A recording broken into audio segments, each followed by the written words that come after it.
Krishna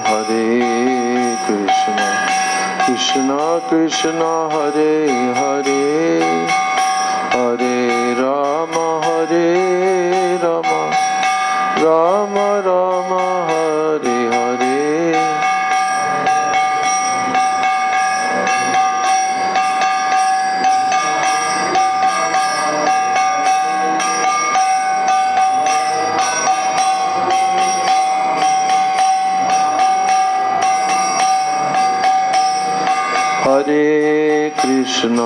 Hare Krishna Krishna Krishna Hare Hare Hare Rama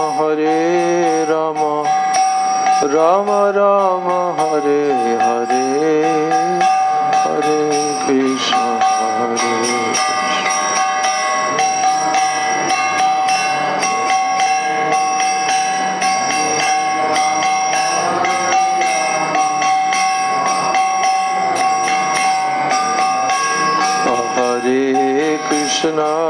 Hare Krishna Krishna Krishna Hare Hare Hare Rama Rama Rama Hare Hare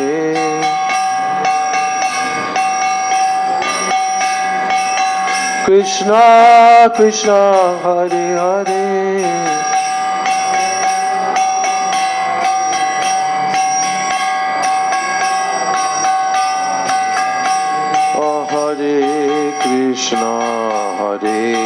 Krishna Krishna Krishna Hare Hare Hare Rama Rama Rama Hare Hare Hare Krishna Krishna Krishna Hare Hare Hare Rama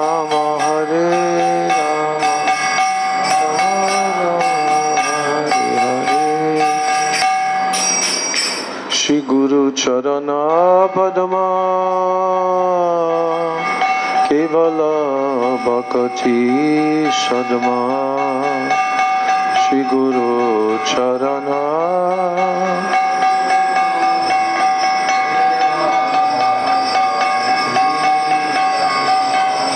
Vandon Mui Savadhana Mate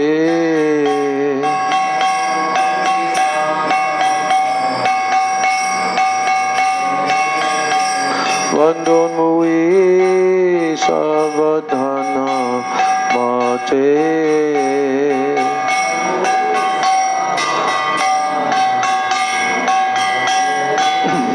Jahara Prasade Bhai E Bhava Torya Jai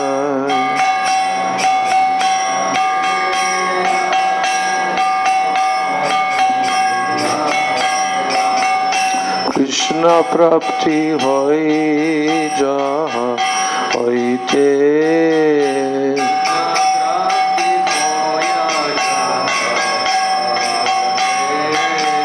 Krishna Prapti Hoi Jaha Hoite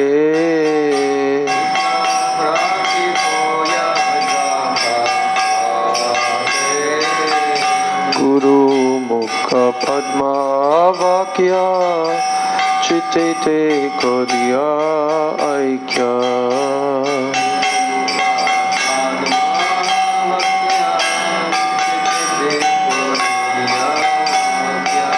Arna Koriho Mani Asha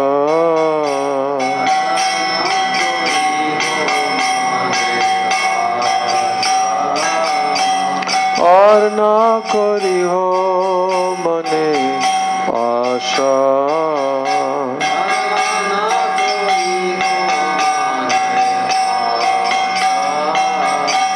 Shri Guru Charane Rati Aise Uttama Gati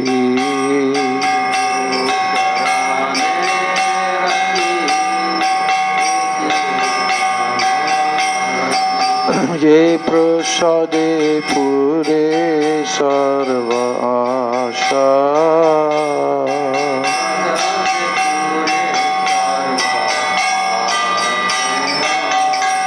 ये प्रसादे पुरे सर्व आशा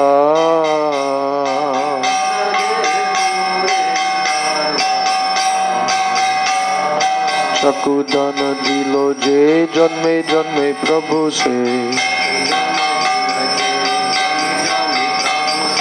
चकुदान दिलो जे जन्मे जन्मे प्रभु से दिव्य ज्ञान हृदय प्रकाशित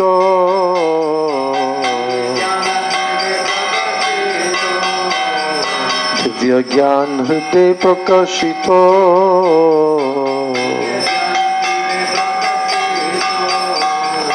प्रेम भक्ति जहा हईते अविद्या विनाश जते प्रेम भक्ति जहा हईते अविद्या विनाश जते वेदे गाय जहर चरित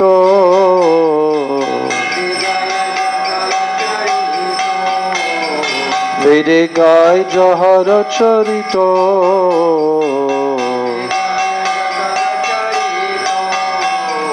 श्री गुरु करुणा सिंधु अधम जनार बंधु श्री गुरु करुणा सिंधु अधम जनार बंधु लोकनाथ लोकेर जीवन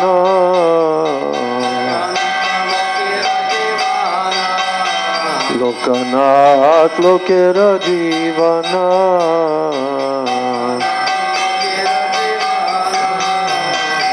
आहा प्रभु कर दय देह मोरे बाधा छाया आहा प्रभु कर दय देह मोरे बाधा छाया दुआ पदे लयनु शरण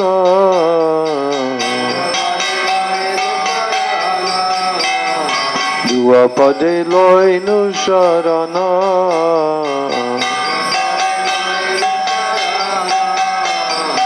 आहा प्रभु कर दया देह मोरे पद छाया आहा प्रभु कर दया देह मोरे पद छाया एबे आशकुशु त्रिभुवन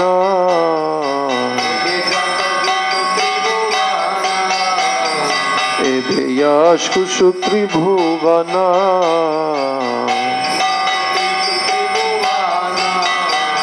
गुरुदेव पतित पवन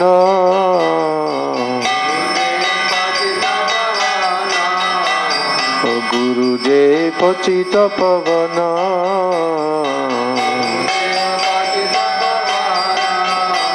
जय गुरुदेवा जय गुरुदेवा गुरुदेवा जय गुरुदेवा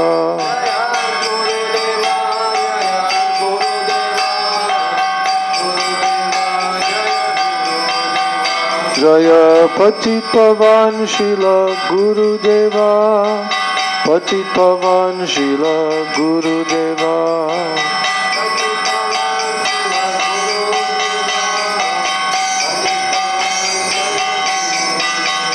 जय प्रभुपाद जय प्रभुपाद प्रभुपाद जय प्रभुपाद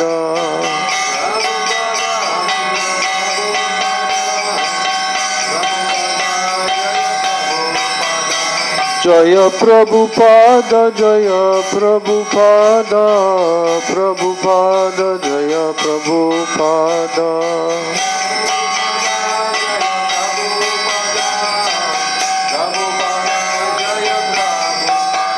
गुरु परंपरा परंपरा गुरु परंपरा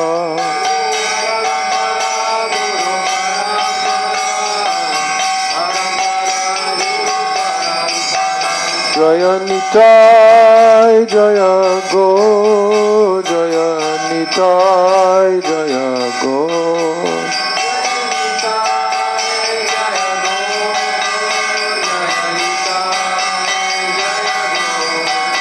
Jaya Nitai Jaya Gaur, Jaya Nitai Jaya Gaur.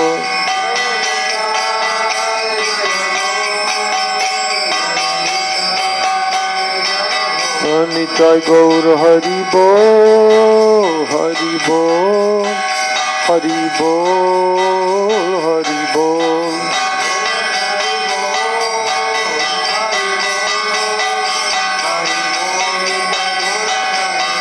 Nitai Gaur Hari Bol, Hari Bol, Hari Bol, Hari Bol.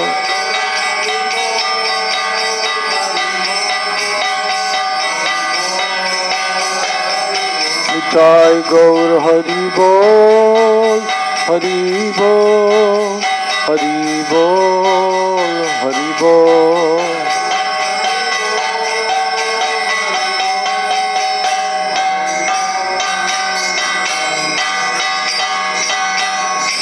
Jai Shri Nitai Gaur Premanande, Hari Hari Bol. Srila Prabhupada ki jai.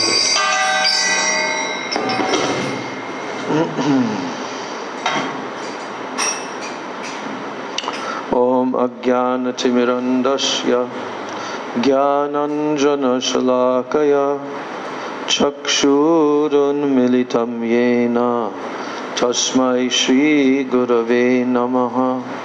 Mukam Karoti Vachalam Pangum Langayate Girim Yat Kripa Tamaham Bande Shri Gurun Dinataranam Vansha Kalpatarubhyascha Kripa Sindhubhyevacha Patitanam Bhavanebhyo Vaishnavebhyo Namo Namaha. Namo Vishnu Padaya Krishna Prishtaya Bhutale Srimate Bhakti Vedanta Swaminiti Namane Namaste Saraswati Deve Gauravani Pracharane Nirvishesha Shunyavadi Paschatya Deshatarane.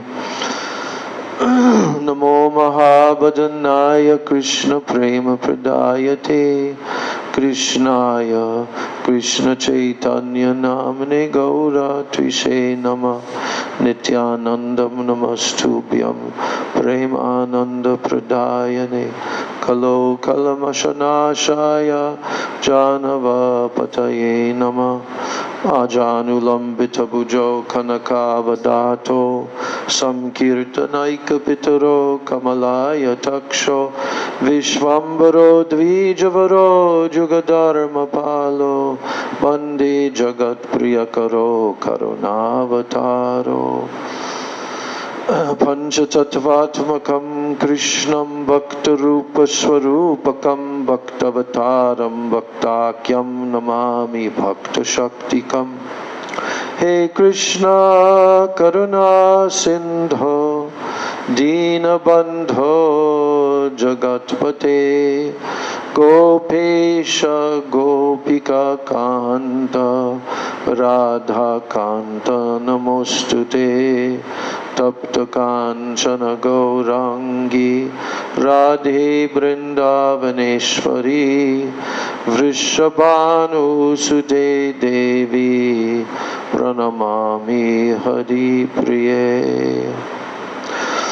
Bhaktya Vihina Paradha Lakshay Kiptascha Kamari Taranga Madhye Kripa Maitvam Sharanam Prapanna Vrinde Namaste Charanarvindam Vrindai Tulsi Devai Priyai Keshavasya Cha Krishna Bhakti Prade Devi Satyavachai Namo Namo Shri Krishna Chaitanya Prabhu Nityananda Shri Advaita Gadadhar Shivasari Gaura Bhakta Vrinda. Hare Krishna Krishna Krishna Hare Hare, Hare Rama Rama Rama Hare Hare, Hare Krishna Krishna Krishna Hare Hare, Hare Rama Rama Rama Hare Hare, Hare Krishna Krishna Krishna Hare Hare, Hare Rama Rama Rama Hare Hare.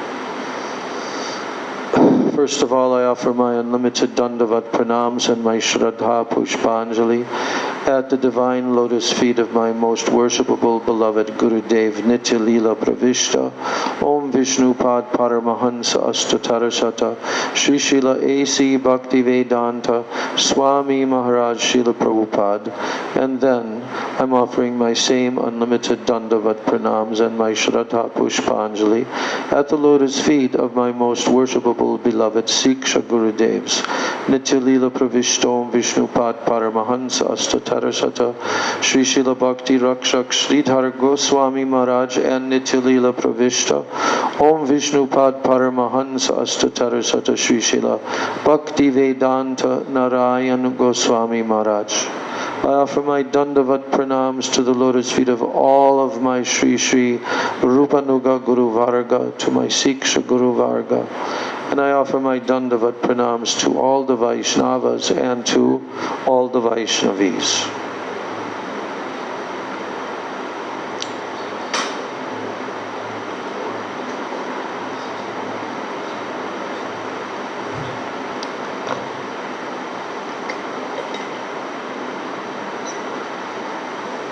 So the other day, we had part 1, today is part 2, of the continuing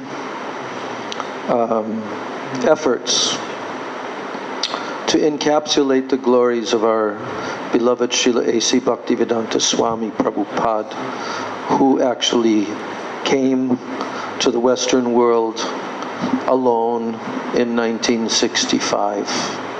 On the ship named Jaladuta, which meant messenger on the water. The word Duta means messenger, and Jala means water. So the messenger who's coming on the water, or water messenger. Which is interesting, because that's exactly what that ship was doing. It was carrying the greatest messenger that ever crossed the oceans, with the greatest message that was ever brought to the whole world. So what more apt, appropriate name could that ship have been named than the Jaladuta? I looked up the history of that Jaladuta ship to see if it's still, that company, Scindia Navigation Steamship Company, they retired their ships gradually over time. So that was retired a long time ago, that ship. I don't know where it currently stays or whether they've taken it apart. But that ship will ever be emblazoned in our hearts. How Krishna arranged it. It's a very interesting story how Krishna even arranged for Prabhupada to go on that ship. I was reading all of this, last night I stayed up quite late reading all of that's available in this section of the folio about Srila Prabhupada, his 2 diaries, Jaladuta Diary, New York Diary. All the other conversations, they actually looked through the folio and found quite a few conversations, also letters pertaining to Srila Prabhupada, talking about his journey, talking about how he began it, talking about how he ended up coming by ship, how did he meet Sumati Murarji, who was the owner of that company in Bombay.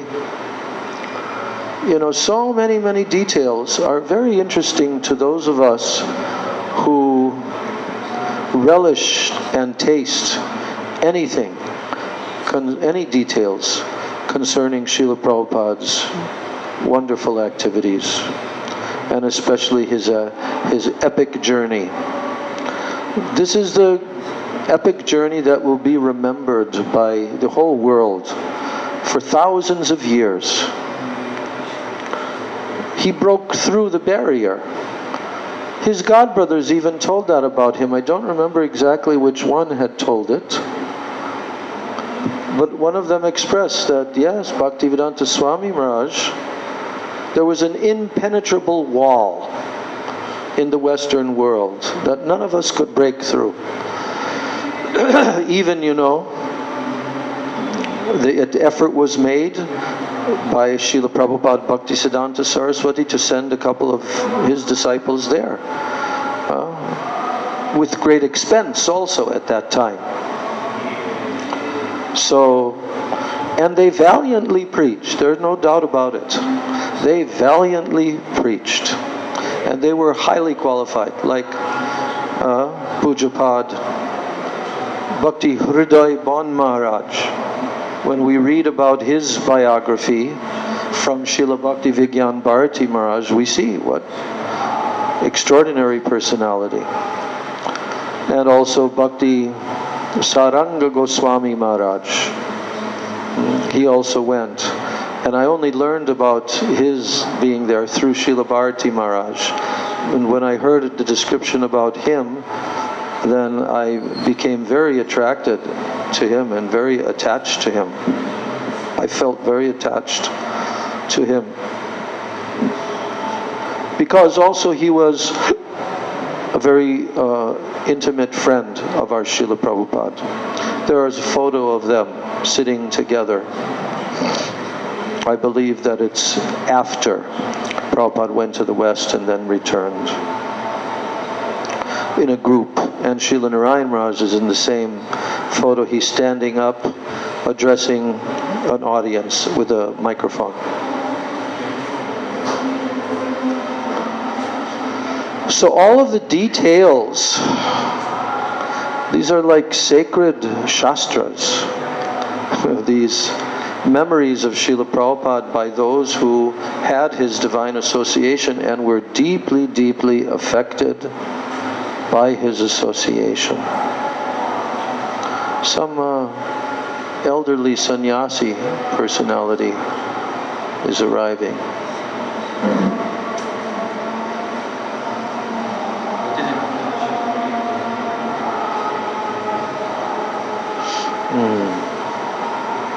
Madhusudan Prabhu is also there.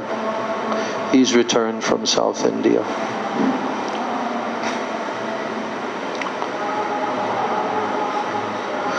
Yeah, so, Srila Prabhupada, A.C. Bhaktivedanta Swami Maharaj,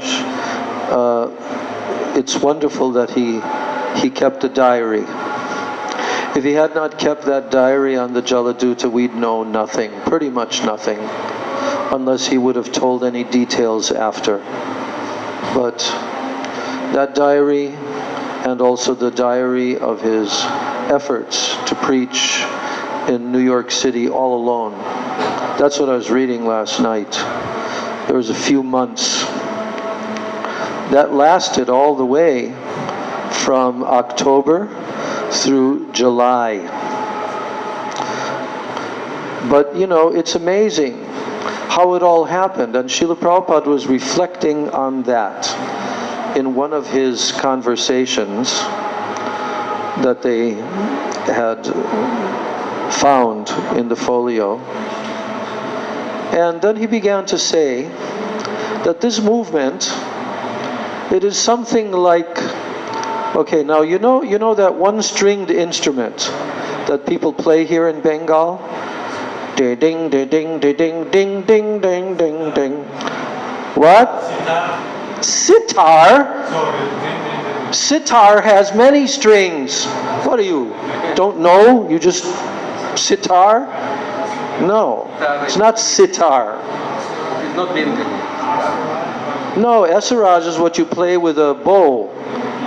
This is that little instrument which is made with a gourd at the bottom Then there's bamboo that connects it up to the top. Then there's a wire that is placed there connecting with the gourd, right? And you've seen it in pictures even, like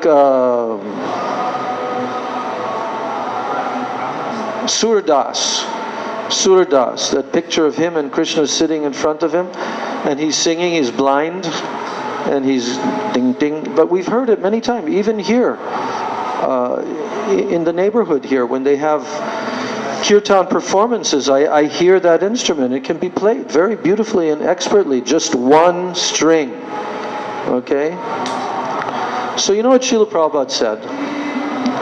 He said, there is a man, and somewhere he finds an old gourd, hollowed out gourd, hardened and hollowed out.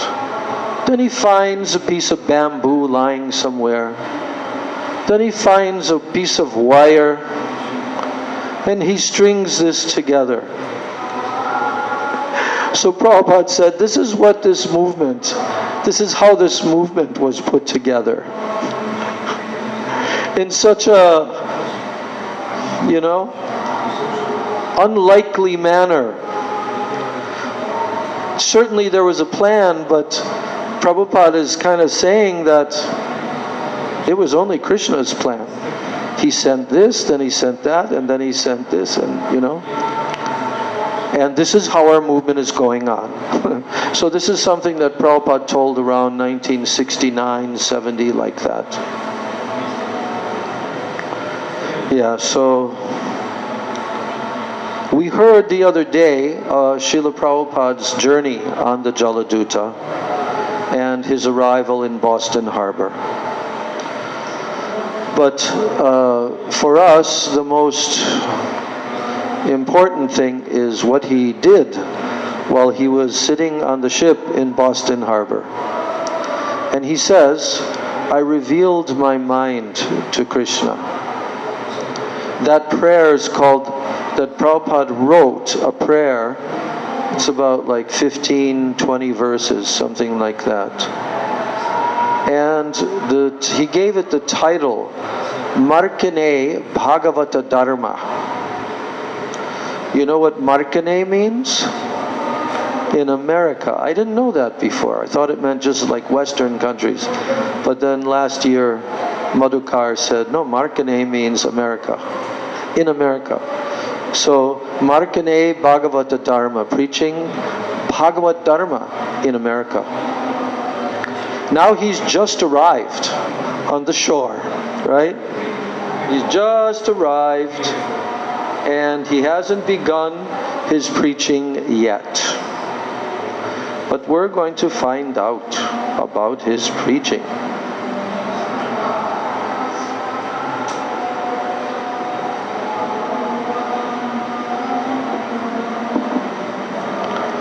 So, written at Boston Harbor on September 18th, 1965.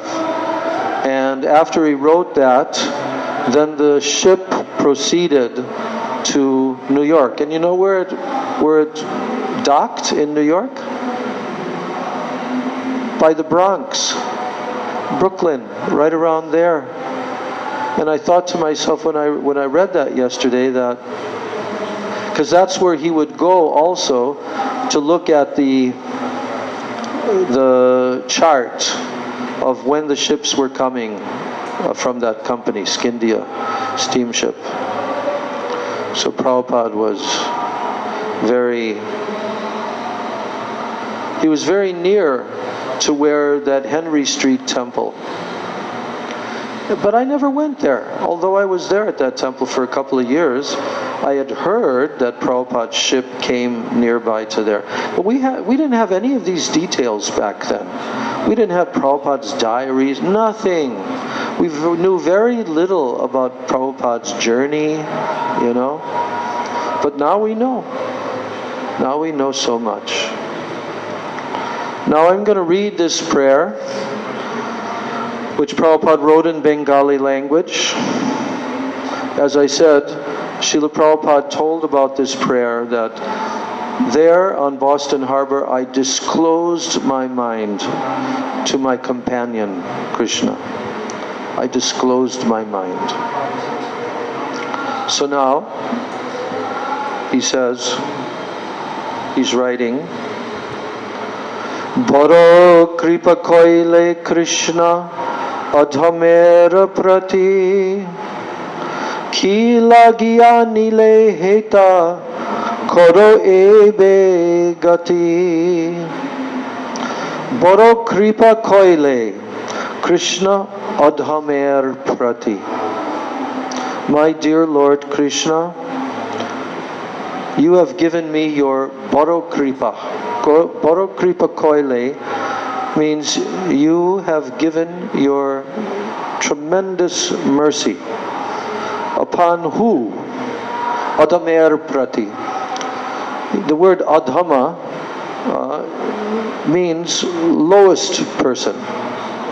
Very low person. Adham. Uttam means very exalted person. Adham means the opposite.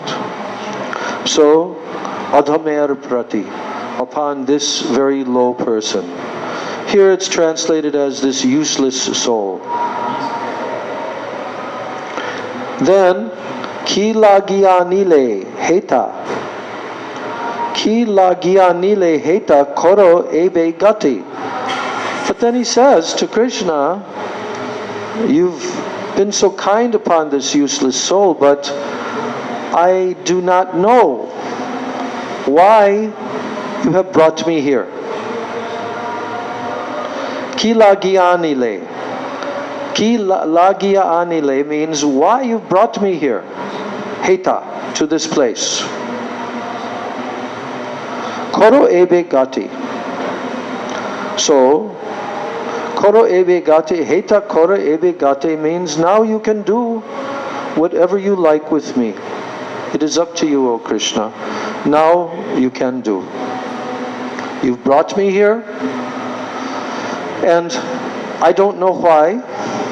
He's actually saying, I don't know why, for what purpose, why. But now that I'm here, you can do whatever you like with me. Then he says, Ache kitchu karja taba e anumane nahe keno aniben e ugrastane. So here's the term ugrastan. So what does ugra mean? Ugra can have different shades of meaning, but it basically means a very ugra, very terrible place, Ugrastan. So in Prabhupada's letters, he also used the term Ugrastan, which refers to a horrible place, not a nice place. It's a Ugrastan. It may look nice externally, this and that, but now Prabhupada's going to tell what he has seen, because this is written after he went ashore. The captain took him in a car and drove him around in that area, that Boston area, for a while.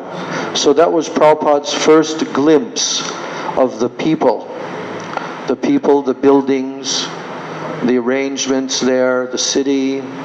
That's his first glimpse. But, in this second verse, he's expressing to Krishna, Ache Kichu Karja, Taba e Anumane.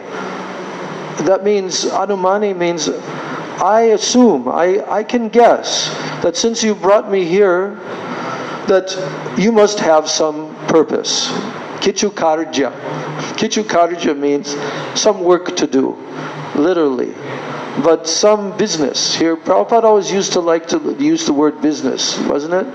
He used this word business in very interesting ways, So did Srila Bhakti Rakshak Sridhar Maharaj.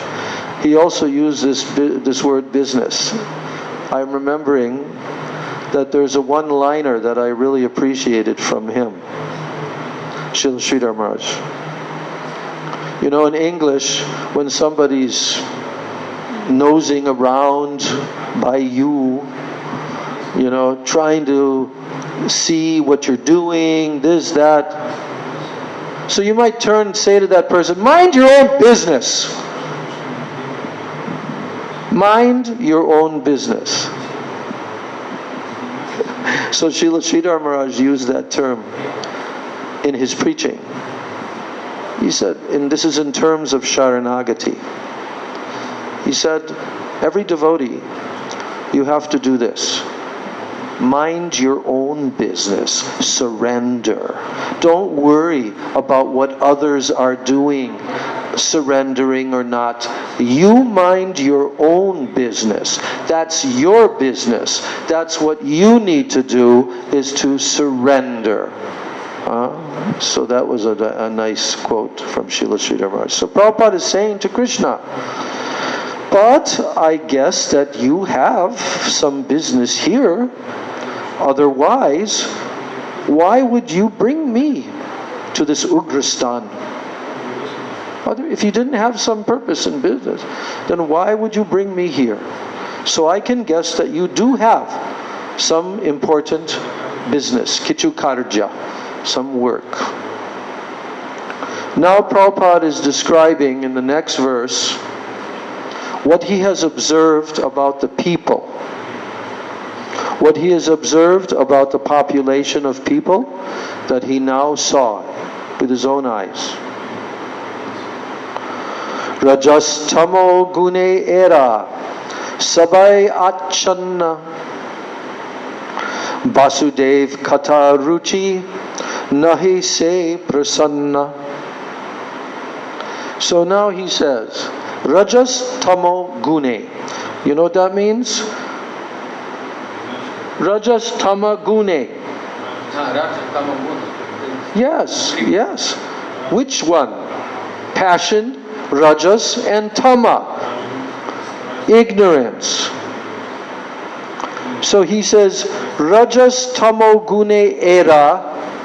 Here, most of the population, sabai achana. Achana means they are covered. Most of the population. Sabai means all. Achana. They're covered by the modes of ignorance and passion. Tamagun and Rajagun. Now, can you imagine the vision of a pure devotee? When a pure devotee looks at anyone, they can immediately see everything about that person. And especially they can see and detect what is their level of consciousness. So Srila Prabhupada can see how the modes of nature are acting. And when he came onto the land and looked at the people, he understood there's practically not a tinge of goodness here. All are covered. Tamagun, Rajagun. Sabai Achana. Achana means covered. So then he says they're very absorbed in their material life. And they think themselves to be very happy and satisfied. He just says, Nahi se prasanna. So they're all absorbed in material life. They think themselves to be very happy and satisfied, and therefore they have no taste for what? Vasudeva kata ruchi. Vasudeva kata ruchi. They have no taste for the transcendental message of Vasudeva. So now Srila Prabhupada is expressing Nahi se prasanna. I do not know how they will be able to understand it. To understand this Vasudeva Kata. Because they have no Vasudeva Kata Ruchi. Then Prabhupada says to Krishna, but I know that your causeless mercy can make everything possible. Why? Because you are the most expert mystic, Krishna. You can do anything by your causeless mercy. Tabe jadi taba kripa hoy ahoy tuki sakali sambhav hoy tumi se kautuki. So he says, Tabe jadi taba kripa hoy ahoy tuki. So your kripa, your mercy is causeless. I know this fact, that your mercy is causeless. Therefore, sakala I sambhav hoy. Sambhav means possible. Sakal I sambhav hoy. Therefore, by your mercy, you can make everything possible. To me say kautuki. Because why? Because you are most kautuki. Kautuki is used in different ways. But kautuki means sometimes very clever, very, playful, kautuki. In this context, Prabhupada is saying, you are the most expert mystic.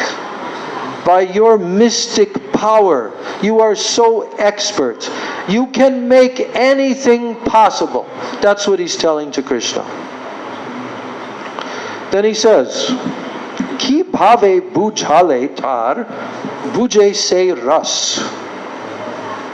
Buje se ras means how will they be able to understand? Buje means to understand, to comprehend. Se rasa. Se rasa means this rasa of Vasudev Katha. How will they be able to understand this Se rasa, this bhakti rasa? The mellows of devotional service. Ki bhave bujale tara. How will they be able to understand? So, Eta kripa koro Prabhu kori nija vash. O Lord, I am simply praying for your mercy. Eta kripa koro Prabhu. He's praying to Krishna, please Krishna, bestow your mercy. Eta kripa koro Prabhu kori nija vash. So here they're translating these words as, I am simply praying for your mercy so that they will be that I will be able to convince them about your message. Eta kripa koro Prabhu kori nija vash.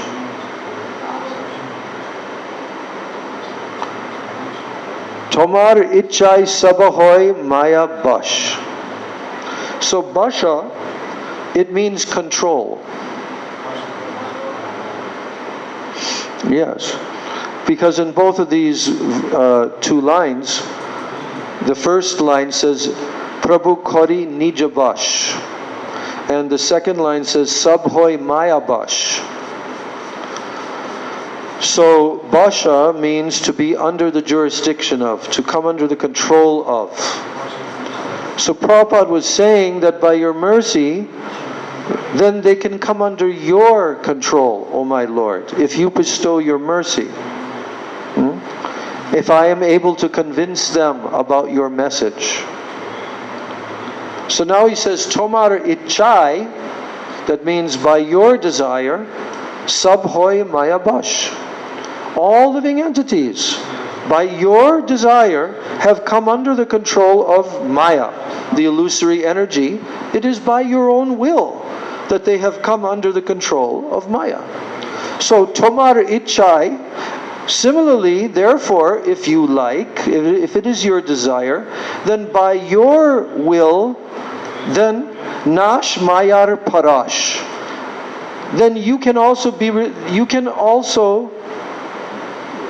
if you like, by your will, they can also be released from the clutches of illusion. Mayar Parash. Nasha. Nasha means that this illusory clutches will be destroyed. They can be released from the clutches of illusion, if it is your desire, my Lord. Why? Because all living entities have come under your control by your desire, under the control of your illusory energy. And if you like, then you can also release them from these clutches of your illusory energy. Then again he says, Taba itchahoy jadi tadera uddar. So he's saying, Taba itchahoy jadi tader uddar. Uddhar means to rescue them, to release them, to free them.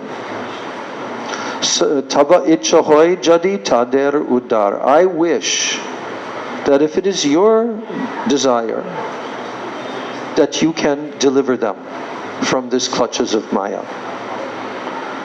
Well, bhujibe nishchoy tabe kata se tomar. So therefore, if you deliver them by your desire, if you desire their deliverance, then only then will they be able to understand your message. Bhujibe nishchoy. They'll definitely be able to understand your message. Tabe kata se tomar. Of your kata. Bhagavater kata se tava avatar. The words of the Srimad Bhagavatam, Bhagavater kata, the kata of the Bhagavat. The words of Srimad Bhagavatam are what? Se tava avatar. They are your incarnation, O Krishna. And if a dhira, a sober person, dhira hoya shune, if a sober person repeatedly receives it with submissive oral reception, jadi kane bar bar, then he will be able to understand your message. Yes. Bar bar means again and again, continually. He repeatedly receives your message with submissive oral reception, then he will be able to understand your message. Did that happen to us? Sure as hell did. It sure did. And this was just Prabhupada's Srimad Bhagavatams that he typed out on his little typewriter in Radha Damodar temple and printed it on very crude paper in India and brought to the West. That was what I was hearing in 1970 when we had our Srimad Bhagavatam classes. Yes.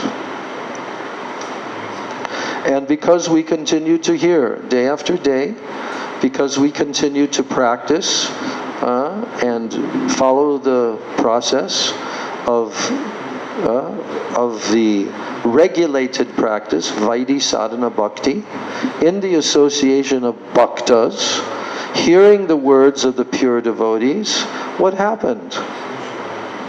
We began to understand. We began to actually understand. This message entered our hearts, purified us, destroyed any misconceptions and doubts, and made it very clear what the truth is. The absolute truth. So Prabhupada said, these words of the Srimad Bhagavatam are your incarnation, your avatar. And if a person regularly hears them submissively, then he will be able to understand. That person is called dhira. Why is he using the word dhira?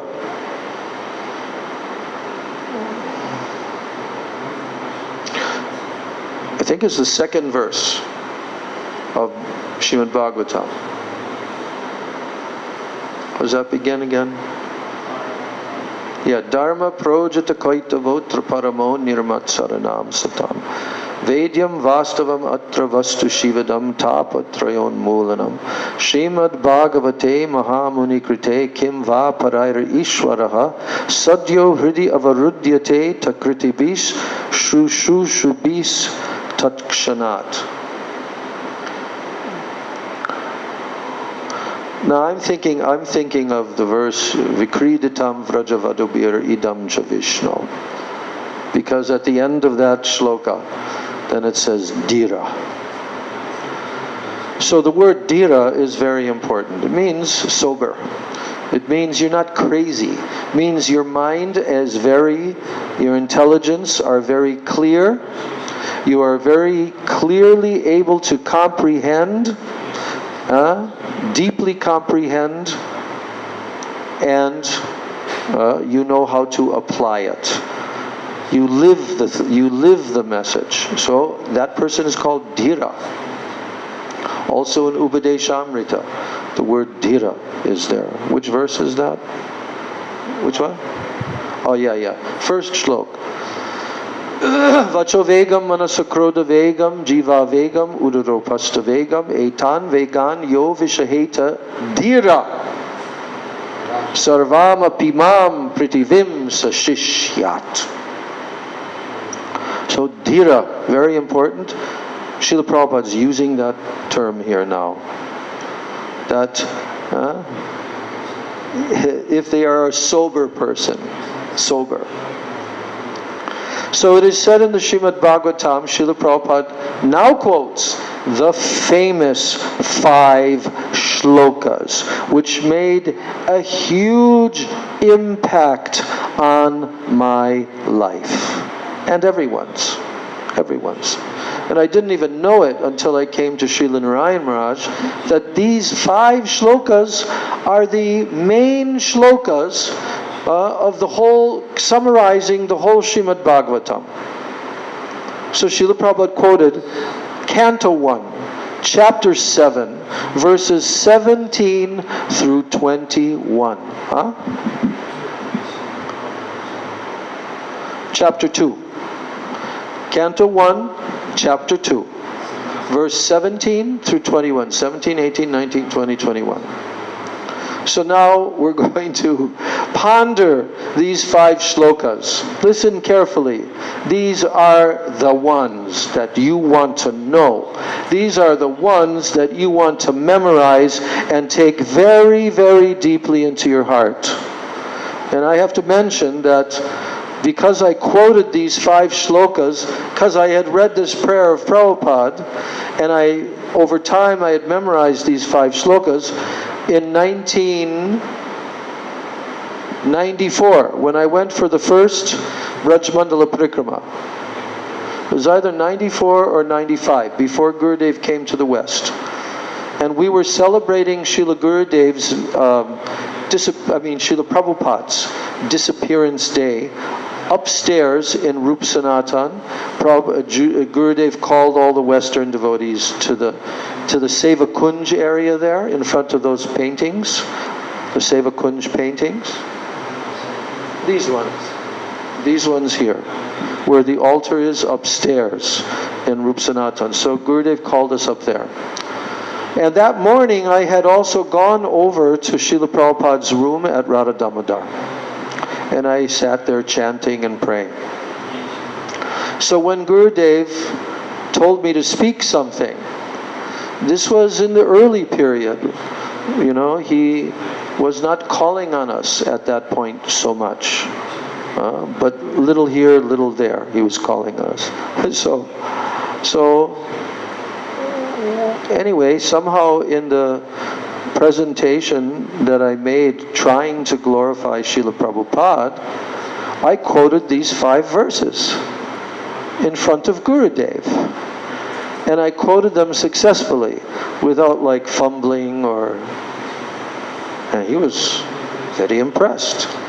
When I came to see him in his room later that day, he says, I like that you know these 5 shlokas. So you know what Gurudev did for the next 16 years? He called on me almost every single festival where he was introducing the subject matter, the Srimad Bhagavatam, especially the big festivals like Badger and other places. He would introduce the sages in the forest of Naimisharanya and so forth. He would set everything up according to chapter 1, coming into chapter 2. And the questions that were asked by the sages, Gurudev would quickly summarize those, and then Gurudev, sometimes he would jump to Savai Pungsang Paro Dharmo, that verse, which is not one of these 5 verses. But Gurudev considered that verse to be the first answer to the sages, because the sages were asking how can the living entity achieve Atma Santushta, complete satisfaction in the soul, in the Atma? How is it possible for them? So Sutta Goswami answered that question by quoting this verse, Savai Pungsang Paro Dharmo Yato Bhaktir Adhokshaje Ahoy Tuki Apratihata Yeyatma Suprasidati. Suprasidati. That means completely satisfied. Atma. Not in the satisfied in your temporary mind, your temporary physical body. No. How can the jivas achieve Atma Santushta, complete satisfaction of the self? And what was the answer? That verse. If anyone performs this paradharma, this supreme dharma, paradharma, what is that? Yato bhakti radhokshaje. Bhakti. Practicing bhakti yoga to the Supreme Absolute Truth, Personality of Godhead, who's known as Adhokshaja, who is beyond all material existence, who is in the transcendental world, and he never comes down from there. His name is Adhokshaja.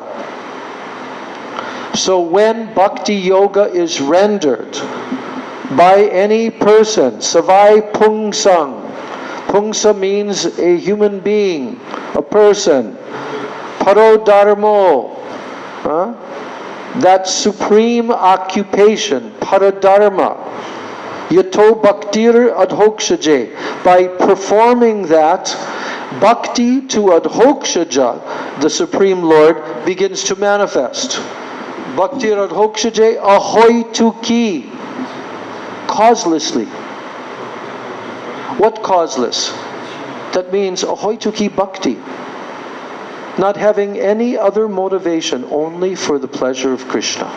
Only that. Ahoy tuki apratihata. And apratihata means it is never interrupted by anything. It is flowing continually 24 hours. Yato bhakti radhokshaje. Ahoy tuki apratihata. Then he says, Yeyatma suprasidati. When someone can render this type of pure devotional service to Adhokshaja, causelessly, without any other material motivation, anything, only for Krishna, and never interrupted, flowing continually. Ahoy tuki apratihata, ye atma suprasidati. Then the soul, the Atma, will be fully satisfied. So right from the very beginning, Sutta Goswami is telling the sages in Naimisharanya that you will only find complete satisfaction of the Atma when the soul is engaged in the service of Adhokshaja, the Supreme Absolute Truth, Personality of Godhead, Krishna. Engaged non-stop with a pure motive to please Krishna, then the Atma will be satisfied. So Srila Prabhupada now, in his prayer to Krishna, he has now come to the point of saying that, O Krishna, your words in the Srimad Bhagavatam, because the Srimad Bhagavatam is actually your own avatar. It is your incarnation.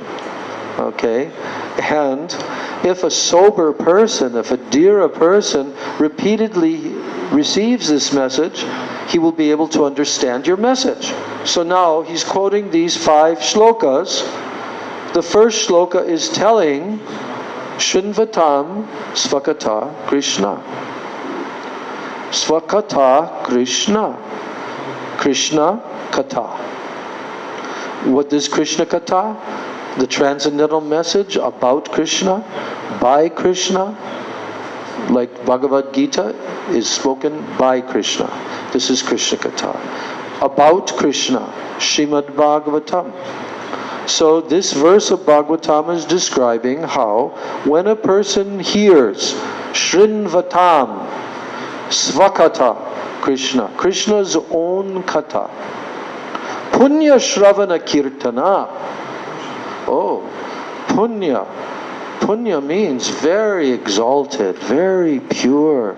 Punya Shravana Kirtana. This hearing and this chanting, Shravan Kirtan, is very exalted.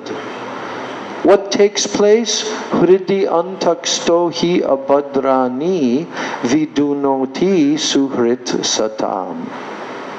Suhrit is a word that means well-wishing friend. Do you know that in the Bhagavad Gita, Krishna says, Suhridam Sarva Bhutanam, in the 5th chapter, last shloka in the Bhagavad Gita, he says, Suhridam Sarva Bhutanam. That means, Sarva Bhutanam means every single living entity.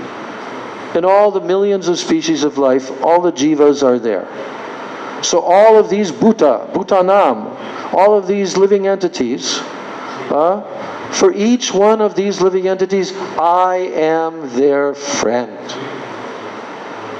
You see? Suhridam, Suhrit. So, here, Bhagavatam is telling, Vidunoti Suhrit Satam. That friend of ours, Krishna, who is our well-wishing friend in our heart, Hridi Antaksto. That means he is situated in your heart. Hridi means heart. Antaksto, he's situated in your heart. And what does he do when he sees that this jiva is listening to my kata? Then what does Krishna do? Abhadrani vidunoti. Abhadras, it also means like anarthas. Abhadra means not Bhadra, not auspicious. Means abhadra. So abhadrani vidunoti. Vidunoti means cleaning. Cleaning. Cleaning. Do we do cleaning every day? Yes. We have to clean. We have to clean our bodies. We have to clean our teeth. We have to clean our minds. We have to clean our rooms. We have to clean. But the main thing that needs to be cleaned is what? Your heart. That's why Chaitanya Mahaprabhu has told in the first slok of Sikshastakam, first words, Chaito Darpana Marjanam, cleaning of the mirror of the mind and heart. Krishna does that. If you attend his kata, you hear submissively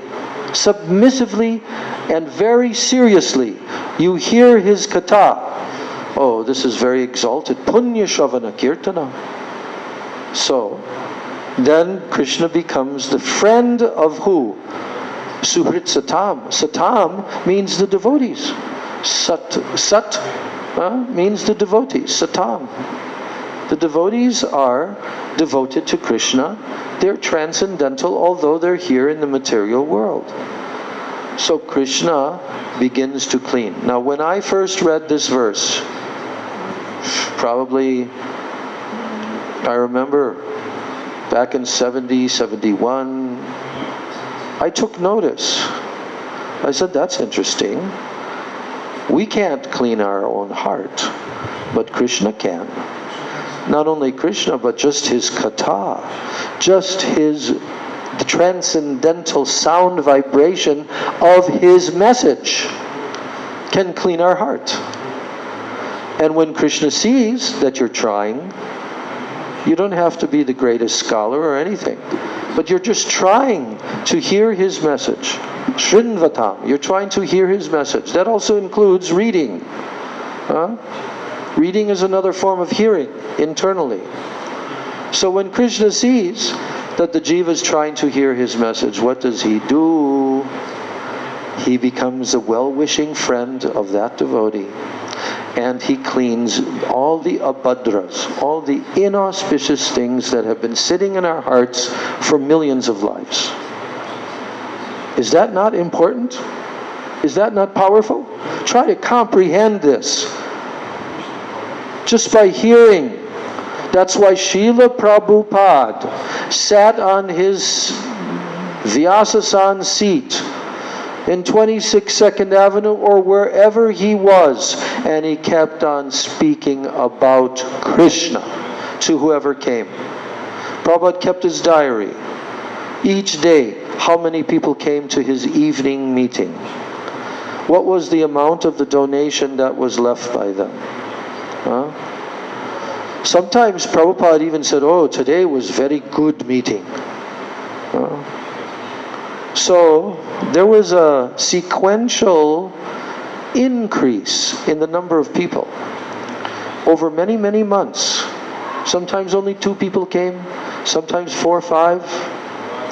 But Prabhupada, in his diary, he was regularly going and being driven to that ashram of Dr. Mishra in upstate New York. Because today we went to the ashram. Today we went to the ashram. Such and such lady drove me there and back. He would always say, who drove him? Like that. Who paid for the journey? You see? So very often he was going. But he did comment here and there how Dr. Mishra, he's committing offenses.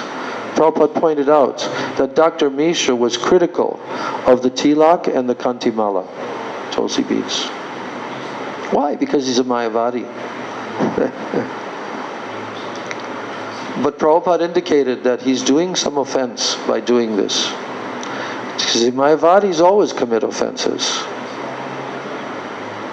Alright, next verse.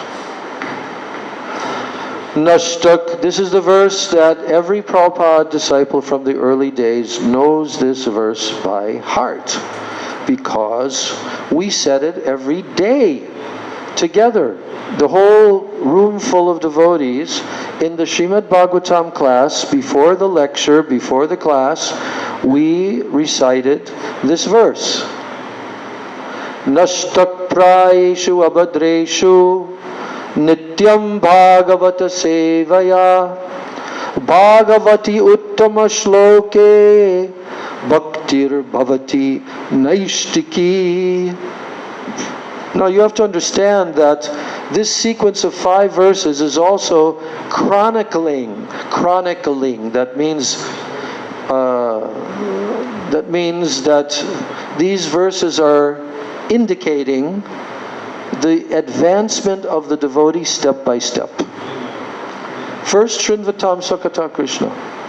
But then what happens after that? Because he has faith, he's doing bhakti yoga, he's hearing and chanting, he's accepted the process of bhakti. So now, Srimad Bhagavatam says, Nashta prayeshu abhadreshu. Same word, abhadra. Abhadra means not Bhadra. What does Bhadra mean? Auspicious. Bhadra. But Abhadra means not auspicious. It's not auspicious. So those inauspicious things in the heart, Srimad Bhagavatam is saying, when through this process of hearing, through Krishna in the heart, cleaning everyone's heart, because he's the well-wishing friend of the devotee, what takes place is, by constant service to the Srimad Bhagavatam, Nityam Bhagavata Sevaya. And that doesn't mean only the Bhagavatam book, but the Bhagavatam Bhakta person, the person Bhagavatam. 2 types of Bhagavatam. Nityam Bhagavata Sevaya. By doing continuous service to the lotus feet of pure devotees, then all that is inauspicious within the heart, nashtak prayeshu, it becomes destroyed almost to nil. Prabhupada uses that term when in his translation. But it means not 100%, but majority of the abhadras have been removed by this constant service to the person Bhagavatam and to the book Bhagavatam. Then what takes place? Bhagavati Uttama Shloke. Uttama Shloka is who? You know this word, Uttama Shloka? Krishna himself. What is the meaning of the term Uttama Shloka? Highest shloka. Uttam means very exalted compositions of prayers and praises by all these beautiful, like the whole Srimad Bhagavatam, 18,000 shlokas, okay, glorifying Krishna. These shlokas are called Uttama Shloka. But Krishna is also, that's one of his names, Uttama Shloka. We have a godbrother named Uttama Shloka Das. Okay? So, Uttama Shloka means that Lord, Bhagavan, Bhagavati Uttama Shloka. Bhagavati Uttama Shloka. That means the Supreme Lord who is praised by transcendental, beautiful shlokas and poetry. How our 6 Goswamis, how all the great acharyas have composed Sanskrit verses that are so beautiful to glorify Him. So, when one is involved in this process by applying your life energy to practice this system of bhakti yoga, and serving Srimad Bhagavatam and serving the pure devotee, then the anarthas, the abhadras, become a very majority of them gradually have been vanquished. Nashta means to destroy. They've been destroyed. These abhadras in the heart that have been lingering there for millions and millions of lives, now they're getting destroyed. They're being removed from the heart. And then when that takes place, that's a certain stage in the advancement of bhakti. Because when that happens, your tendency to serve Uttama Shloka, Supreme Lord Krishna, Bhagavan, Bhaktir Bhavati Naishtiki. Naishtiki Bhakti. That word, the term Nishta. You know what that means? Nishta. Firm faith. Nishta. Naishtiki Bhakti. When this cleansing of the heart has taken place by serving the Bhagavatam and by serving the person Bhagavatam, then this Nishta, Naishtiki Bhakti, Bhaktir Bhavati. Bhavati means it becomes a fact. It takes place for that devotee. Naishtiki Bhakti. To who? To Krishna. Uttama Shloka. Krishna. Prabhupada says it becomes an irrevocable fact. Yes. So now we've come to the stage of Nishta. From the beginning stage of Shraddha, Sadhu Sangha, Bhajana Kriya, Anartha Nivritti. Now from that process, now comes Nishta, Naishtiki Bhakti. Now, Srimad Bhagavatam is telling, at the time when this comes into the heart, what happens to the heart? Tada rajas tamo bhava kama lobha dayaschaye cheta etair anavidham stitam sattve prasidati. Prasidati, it's the same word. Atma santushta, prasidati. So now in this stage, we can say that this is in the stage of Nishta, and continual practice in the stage of Nishta, then what takes place? Tada rajas tamo bhava kamalobhadayaschaye. At that time, the effects of Rajagun and Tamagun, passion and ignorance, Rajas Tamas, and the effect, what is the effect of Raja and Tama? Kama, Lobha, Adayas. That means beginning with lust, anger, greed, illusion, envy, all these different unfavorable qualities. Because they're being caused by Kama, by Rajas and Tama. Rajas and Tama are causing you to be lusty. Have all this this material lusty desires. Lobha, greed, envy, kam, krodh, anger, lobha, moha, material illusion, etc. All that which are the effects of Rajas and Tamagun, Cheta etair anavidham. You know what that means? That means that your Cheta, your heart, is no longer disturbed, is no longer affected by those qualities. Your heart is no longer affected by passion and ignorance. And stitam sattve prasidati. Sattve means goodness. And without coming into the stage of goodness, no one can come into the stage of Shuddha Sattva, pure goodness, which is fully transcendental, not at all affected by the modes of nature. So when someone comes to this in their life, Stitam Sattve Prasidati, they become very, very satisfied, always. They're internally, their heart is never disturbed, they're satisfied. Prasidati. Then comes the fourth verse, and at that time, Evam prasanna manaso Bhagavad Bhakti Yogataha. Bhagavad Bhakti Yoga means Bhakti Yoga to Bhagavan. So then what happens? Prasanna Manasa. Again, Prasanna means very, very satisfied. The mind becomes very, very satisfied. Prasanna Manaso, by practicing Bhagavad Bhakti Yoga. And then, what comes into your heart at that time? Very, very important. Bhagavad Tattva Vijnanam. Say that.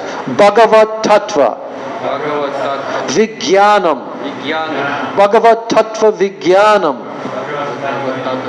Bhagavad Tattva Vijnanam. What does that mean? Realization. Vijnan. Of what? Bhagavad Tattva. It's not just book knowledge anymore. Now you have realization of Bhagavan. To some extent, depending on the level of the devotee, he now has realization of Bhagavad Tattva.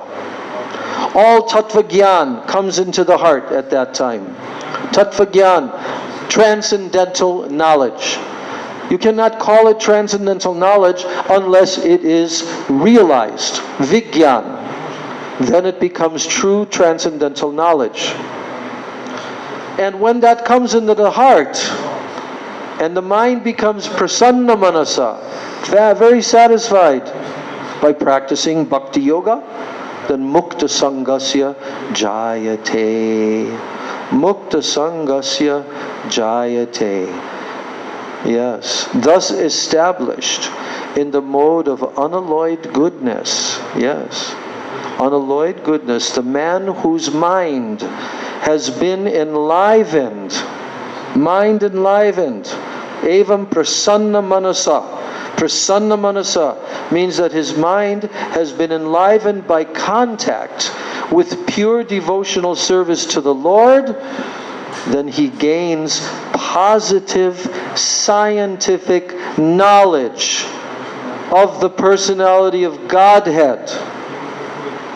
in the stage of liberation from all material association. Now he's in ruchi, asakti. Now these stages are coming. He's become mukti, mukta sangasya jayate. Then finally the last verse. Vidyate hridaya grantis. You know what hridaya granti means? Hridaya granti means Witness. Granti means when you tie with rope, you tie rope, very strong knot. Okay? That's called a granti. You tie a knot again and again, and you make it very, very strong. Here Bhagavatam is saying, Vidyate hridaya grantish. There is a knot in our heart that is keeping us connected to all the misconceptions of this material world. I am this body, this stool urine body. This is I. This is a hridaya granti. These knots of illusion caused by the lower modes of nature, these knots are preventing us from attaining spiritual perfection. So now in this last verse, 3 things are being emphasized that start to happen for the devotee in this sequence. First of all, Vidyate hridaya grantis. You want to untie a knot? You just pierce that knot then with a big sharp knife or a sword. That's the best way. Here, the knot in the heart has been pierced. Prabhupada is saying, thus the knot in the heart is pierced. Then, chidyante. Chidyante is another verse. You know what chidyante means? Cut to pieces. Cut it to pieces. Many, many pieces. Cut to pieces. Kshiyante. What? Chasya. No. Chidyante. Chidyante. Sarva samshaya. Samshaya means doubts. You will have doubts until you are free from the lower modes of material nature, tamagun, rajagun, and you're situated above that. You will definitely have some doubts because you're trying to approach the inconceivable absolute truth. But sarva samshaya means all doubts. All doubts will be cut to pieces, chidyante. All doubts will be cut to pieces at that stage. Sarva samshaya. And then the third effect, kshiyante chasya karmani. What does that mean? The chain. There is a chain of karma. Fruitive work that we've done for millions of lives. That chain of karma is binding us to the material world. Some of that karma is pious, some is impious, some is sinful, some is very, very pious. Good activities. But on the material level, that accumulation of karma for millions of lives is a chain. Chasya karmani. This chain of karma that is binding us to this material world, now it becomes terminated. He uses the word terminated. Kshiyante. Yes. Kshiyante chasya karmani. What happens to the devotee? Drishta evatmanishvare. Drishta means darshan. And what does this mean? Atma Ishvare. Atma can mean 2 things. Atma can be this Atma, the soul, the Atma. And the other is the supreme Atma. But Drishta Eva Atmanishvare means that when one actually perceives, when one actually has darshan, that the Supreme Atma Krishna is the supreme controller of everything, and He is the master who is to be served by everyone. He is Ishwara. Drishta evatmanishvare. When one can see that He is the master, then the whole process has been accomplished. Now one enters into the stage of Bhav, and from the stage of Bhav, one gradually attains Krishna Prem. So now, why did Srila Prabhupada quote these 5 shlokas? Yes, because Prabhupada has very firm faith in Srimad Bhagavatam. That's why he brought it to America in the trunks. He imported it to America, the Srimad Bhagavatam books. That's why he labored for 5 years to translate, write his purports, 3 volumes, first canto, because he had firm belief in Srimad Bhagavatam. So therefore, in his prayer to Krishna, he mentioned what is told in the Srimad Bhagavatam itself about if somebody hears this message, what will happen. Because, Prabhupada was really concerned. He was praying to Krishna. I don't know how these people, they're covered. They're so covered by the modes of nature. We all have that experience.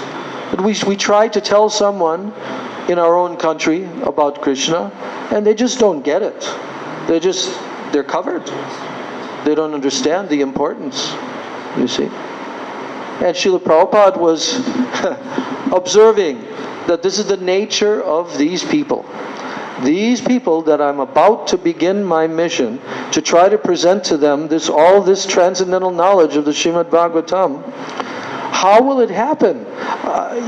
He was asking Krishna, how will they be able to understand your message? But you have told. Now he quotes Krishna's words in Srimad Bhagavatam, because the Srimad Bhagavatam is none different than Krishna. So he's quoting here how it will happen. And that's exactly the program that Prabhupada embarked upon. To give them Krishna Katha, to engage them in chanting Hare Krishna, Krishna Krishna, Hare Hare, Hare Rama, Rama Rama, Hare Hare. I just read the 8th chapter of Bhagavad Gita. You know how many times Prabhupada quotes the Maha Mantra? In the main important verses of that chapter. And in some purports he quotes it twice. And he talks about simply by chanting Hare Krishna, Krishna Krishna, Hare Hare, Hare Rama, Rama Rama, Hare Hare. This perfection of life can gradually be achieved where you will remember Krishna continually, you will enter into devotional service to Krishna, and you will remember Him at the time of death. Because the 8th chapter is really talking about what happens when you leave your body. What state of mind will you have when you leave your body? That's the 8th chapter. So, now, after Prabhupada quoted these Sanskrit verses, now he told again to Krishna in the Bengali language that person who has heard this message of Srimad Bhagavatam, Rajas tamo hate tabe paibe nishtar. Nishtar means liberated. Nishtar means liberated. That person will become liberated from the influence of the modes of tama and rajas gun, ignorance and passion. And hridayer abhadra sate guchibe tahar. Oh, hridaya abhadra. The abhadras means what? Inauspicious things, abhadra. So, hridayer abhadra sate guchibe tahar. And in this way, when he's liberated from these modes of ignorance and passion, then all the abhadras, all the inauspicious things that are accumulated in the core of the heart will disappear. Now Prabhupada again asked Krishna, Ki kore bujhabo kata baro se chahi. How will I make them understand this message of Krishna consciousness? Ki kore bujhabo kata. How will I make them understand? Bujhabo means to understand. Baro se chahi, this message of Krishna. And then he says, who am I? I am Kudra. Kudra Ami. Kudra means I'm very unfortunate. Deen Heen, I'm very unqualified, I'm very fallen. Heen, most unqualified and fallen. So Kudra Ami Deen Heen Kono Shakti Nahi. And I don't have this ability, this power. I'm powerless on my own. So therefore, Krishna, I'm seeking your benediction so that I can convince them of your message. Atacha enecho Prabhu. He's coming to the end of his prayer, which is very beautiful, how he ends his prayer. He said, Atacha enecho Prabhu, kata boli bare. Oh, somehow or other, oh my Lord Krishna, somehow or other, you have brought me here to speak about you. But now, my Lord, it is up to you. It is up to you to make me a success or a failure as you like. Now, did Prabhupada not see his godbrothers attempt this before? Oh, yeah. Did Prabhupada recognize they're highly qualified? Oh, yes. But Srila Prabhupada, he knows that if Krishna desires, it can be possible. He can be a success. But if Krishna doesn't desire, he can also fail. He can also fail. So he's now saying, Jai tomara ichha, Prabhu. It is up to your desire, my Lord, koro e bare, whether I become a failure or a success. It is depending on you. Akila Jagat Guru. He addresses Krishna. Akila Jagat Guru. O spiritual master of all the worlds. Jagat Guru. O Krishna. What can I do? Bachana se amar. I can simply repeat your message. That's all I can do. Bachana se amar. Alankrita karibar kamata tomar. And if you like, that all I can do from my side is I can repeat your message. And if you like, you can make my power of speaking suitable for their understanding. For them to be able to understand, you can make my power of speaking suitable. Tava kripa hole mor kata shuddha habe, shuniya sabar shoka dukkha jay guchibe. Now he's saying, only by your causeless mercy will my words become pure. Mor kata shuddha habe. My kata will become shuddha, will become pure, only by your mercy, my Lord. Shunya sabar shoka dukkha jay guchibe. And I am sure that when this transcendental message penetrates into their hearts, they will certainly feel what? Engladdened. Yes. They will become, all of their shok and duk will be, they will be liberated. Guchibe means to be freed from, to be liberated from all of that suffering. Shunya sabar. All hearing your message Shok dukkha jay guchibe. They, all their happiness and all of their suffering, unhappy conditions of life, they will now feel engladdened. They will feel engladdened. So now his last two verses, he winds up his prayer and he places himself as a puppet in Krishna's hands. A puppet. You know puppet? Aniyacho jadi Prabhu, amare nachate. Oh my Lord, I am just like a puppet in your hands. Nachao, nachao, Prabhu, nachao, se mate. Kashtera puttali jata, nachao, se mate. Oh my Lord, I am just like a puppet in your hands.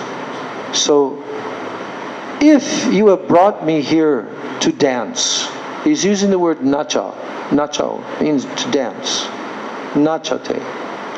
So if you have brought me here, Aniyacho jadi Prabhu amare nachate. That means, Aniyacho, you've brought me here, my Lord. And if you've brought me here to dance, then he says, Nachao, nachao, Prabhu. Nachao, se mate. Then make me dance. Make me dance. O Lord, make me dance as you like. Because I am only Kashtera Puttali. I am a puppet in your hands. Now make me dance according to as you want. Then he has the final verse. Bhaktinai Bedanai Name Kubdaro. What is he telling here? He says, I have no bhakti. I have no bhakti. Bhakti nai.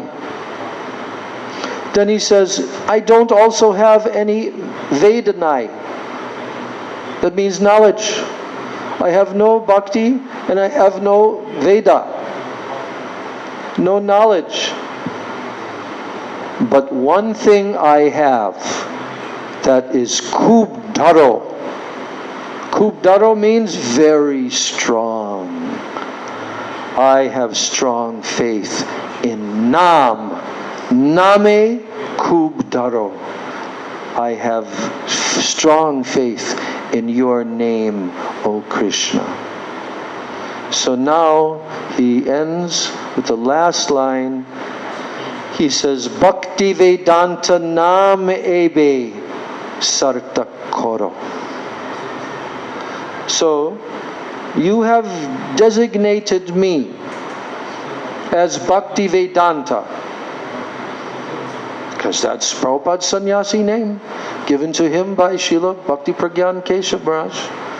And he's saying to Krishna that I have been given this name Bhakti Vedanta, and now if you like, according to your desire, then you can fulfill the real purport of Bhakti Vedanta. Was that fulfilled? Yes. Srila Prabhupada, Bhaktivedanta Swami, A.C. Bhaktivedanta Swami, became known everywhere throughout the world by the greatest scholars, by the greatest devotees, as being fully perfected, realized, pure devotee with all transcendental knowledge. And it started from this prayer here on Boston Harbor on the 18th of September 1965 on board the ship Jaladuta at Commonwealth Pier, Boston, Massachusetts, USA. And he signed this prayer, signed the most unfortunate, insignificant beggar, A.C. Bhaktivedanta Swami.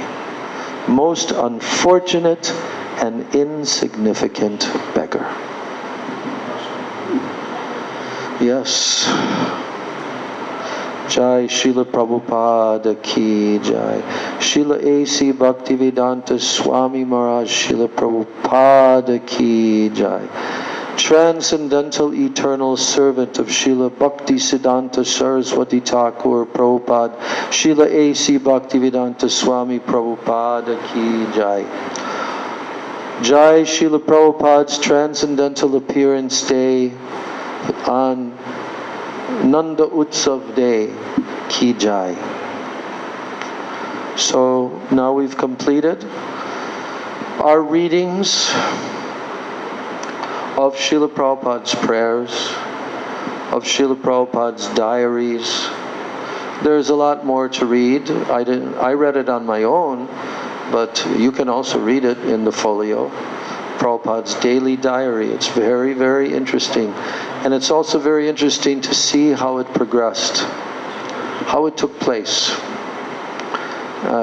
You know, I didn't know about that diary till a few years back, especially the New York diary, you know. But that was so interesting to see how Srila Prabhupada was struggling each segment of those months, those 9 months, from the time that he came there, almost 10 months, from the time that he came to New York City from Butler, Pennsylvania, at the end of, the beginning of October.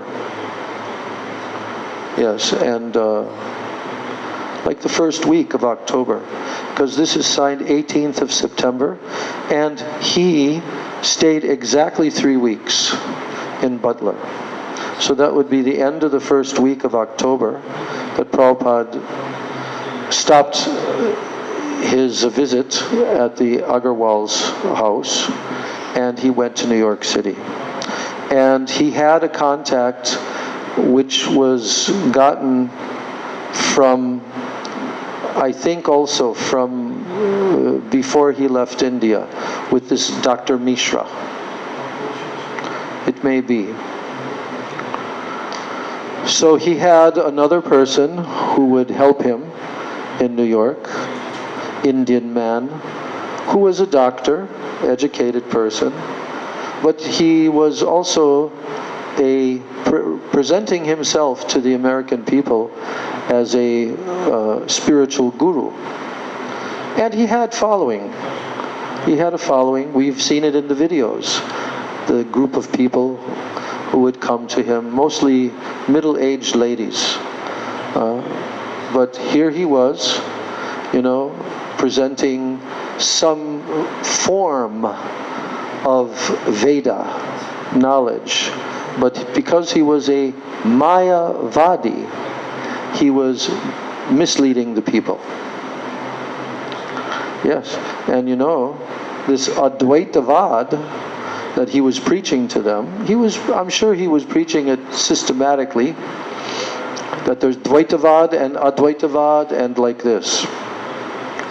But there was one of his disciple followers, they called him Guruji, and she liked Prabhupada, and she was attending Prabhupada's classes in that little room that was rented, you know, and she would come. But eventually, she actually had told Srila Prabhupada that she would be very happy to assist him in his efforts to present the Bhagavad Gita in the English language and like that. But you know what happened? When she understood that Prabhupada's presentation was not supporting Advaitavad. No, Advaita means non-dual, means like the Brahman, the Brahma Jyoti, and it was not supporting. But she actually didn't understand, because if she understood the philosophy properly, then she'd understand that Krishna is the supreme. What is it called? Paratattva. Advaigyan Paratattva. Advaigyan means non-dual knowledge. So Krishna is that supreme non-duality, but she could not follow because she had been contaminated by the Mayavad philosophy. So anyways, Srila Prabhupada persevered all through those time period. And at the end, he was staying in that loft with a boy named Paul. And he didn't write it in his diary, but later on it's told by Prabhupada to his disciples years later, how that boy was taking LSD and all different types of drugs. Sometimes he was very nice, Prabhupada appreciated, but then one day he went mad. But it's not told in the diary directly. Prabhupada is just saying, I cannot be with him anymore. His name was Paul something. So, struggles every step of the way Prabhupada had. But he was completely dependent on Krishna. And you really see that when he puts his entries into his diary. How dependent on Krishna he was. So it's our good fortune, and I'm just going to end with one little story. We have a godbrother, a Prabhupada disciple, who is named Rupa Manohar. You know him. We know him. He joined in Los Angeles, actually. He joined in Los Angeles, the movement. And he's a good friend of mine. He lives in Hawaii. I used to go there very often, to Hawaii. And so we became quite close friends and godbrothers. But he told me the story one time, that when Srila Gurudev came there to the Oahu Island, and he met our Gurudev for the first time, and I'm not sure whether, it was on that first, the first time that he met Gurudev there in Oahu. He also gave help financially and also for setting up the festival that Gurudev had right in front, just on the grassy lawn next to the beach of the house of Vrindavan Das Prabhu. His house. It was where Gurudev used to come almost every year and do his writing of his books. And he would stay there. His health would become very good from that. And so we always were very appreciative that Gurudev had such a nice place, peaceful, right in front of the ocean. Gurudev would sit and write his books. There are many photos of Gurudev there. And so that when Srila Narayan Maharaj came there, then this godbrother, Rupa Manohar, he was very happy to meet Gurudev, and he was, very impressed by Srila Gurudev. But there was something that was sitting in his heart that was causing him a disturbance and unhappiness. And he wanted to express this to Srila Gurudev and ask him a question, because it had disturbed him for many years. The question was that our Srila Prabhupada came all alone on the ship. He came all alone to America, all by himself. He had heart attacks, He struggled all alone for a whole year. And gradually, finally things started. But Prabhupada had requested, he wrote letters to godbrothers in India. He wrote letters to wealthy people. No one responded by helping in a very big, significant way. What Prabhupada needed. There were very wealthy people. He wanted to get a piece of property in New York. So no one helped. No one helped. And Prabhupada, the story as it unfolded is that Srila Prabhupada did everything alone. Everything. Start to finish. So one time on the morning walk, Gurudev, he would walk and then he would stop and he would stand, and then we could surround him and talk to him, or he would ask us questions that we should answer, or like that. So he was like, he had this pent up pain in his heart, and he just had to get it out on the table in front of Gurudev. So he asked him that question with a very hurt voice, with tears in his eyes. He asked him, why? Why did no one help him? None of his god brothers and so forth. Now, of course, we know he did receive help from Srila Narayan Maharaj, very significant help. But in terms of somebody coming to help him, sending sufficient amounts of funds, everything, no one did. So he asked that question to Srila Gurudev. So Srila Gurudev was walking, and his personal servant, Sripad Bhaktivedanta Madhav Maharaj, who was standing next to him. And when he asked that question with a very hurt, like, oh, why? And some tears. So then Gurudev looked at Madhav Raj and they began to speak a couple of words together in Bengali. But Gurudev was kind of like chuckling a little bit.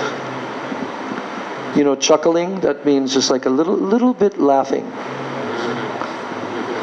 Which meant that his big serious mood was about to be deflated.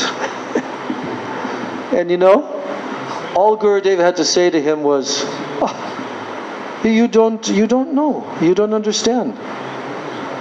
Krishna wanted him to get all of the glory, all of the credit.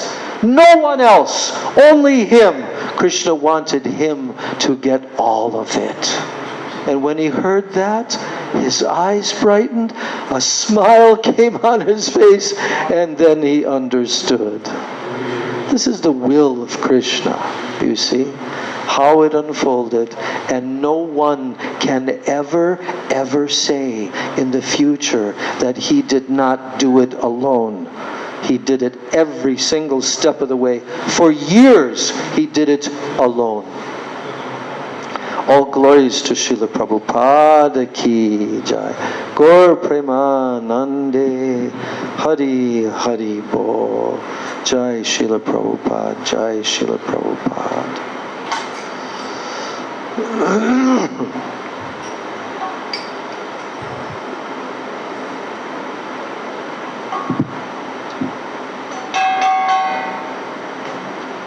Namo Vishnupadaya Krishna Prishtaya Bhutale Srimate Bhakti Vedanta Swamin Iti Namine Namo Vishnupadaya Krishna Prishtaya Bhutale Srimate Bhakti Vedanta Swamin Iti Namine Namaste Saraswati Deve Gauravani Pracharine Nirvishesha Shunyavadi Paschatya Deshatarine Namaste Saraswati Deve Gauravani Pracharine Nirvishesha Shunyavadi Jadeshatarine Shri Krishna Chaitanya Prabhu Nityananda Shri Advaita Gadadhar Shivasadi Gaur Bhakta Vrinda.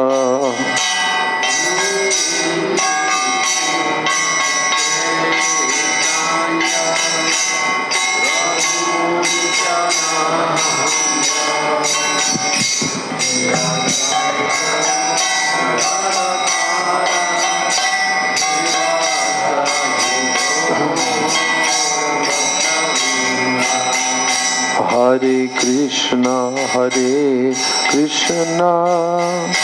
Krishna Krishna, Hare Hare, Hare Rama,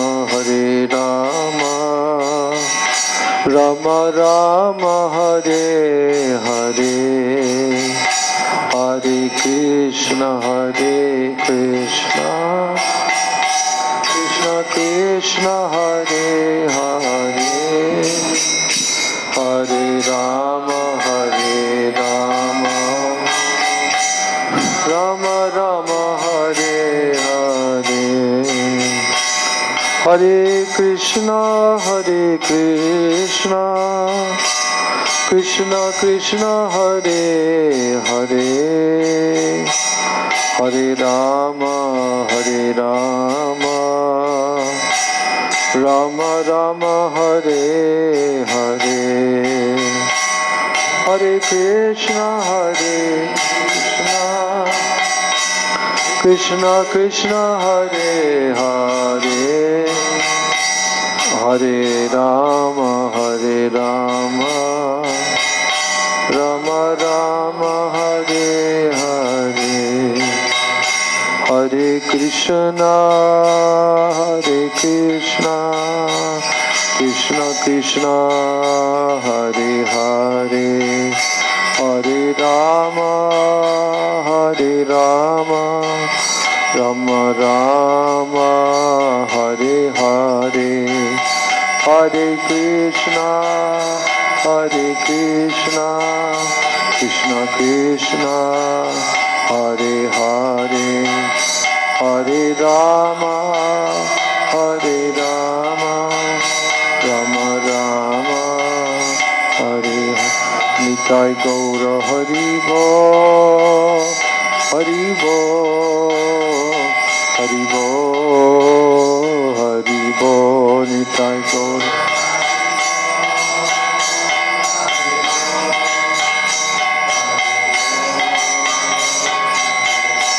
Nitai Gaura Hari Bo, Hari Bo, Hari Bo, Hari Bo,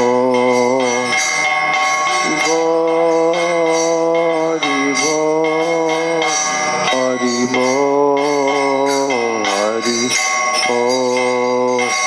Jai Shri Shri Nitai Gaur Premanande, Hari Hari Bo. Srila Prabhupada ki jai. Vrindai Tulsidebai Priyai Keshavasya cha Krishna Bhakti Prade Devi Satchavachai Namo Namaha. Vancha Kalpatarubhyascha Kripa Sindhubhyeva cha Patitanam Pavanebhyo Vaishnavebhyo Namo Namaha. All glory to the assembled devotees for Slava Sivrafyam Siya Priyadanim.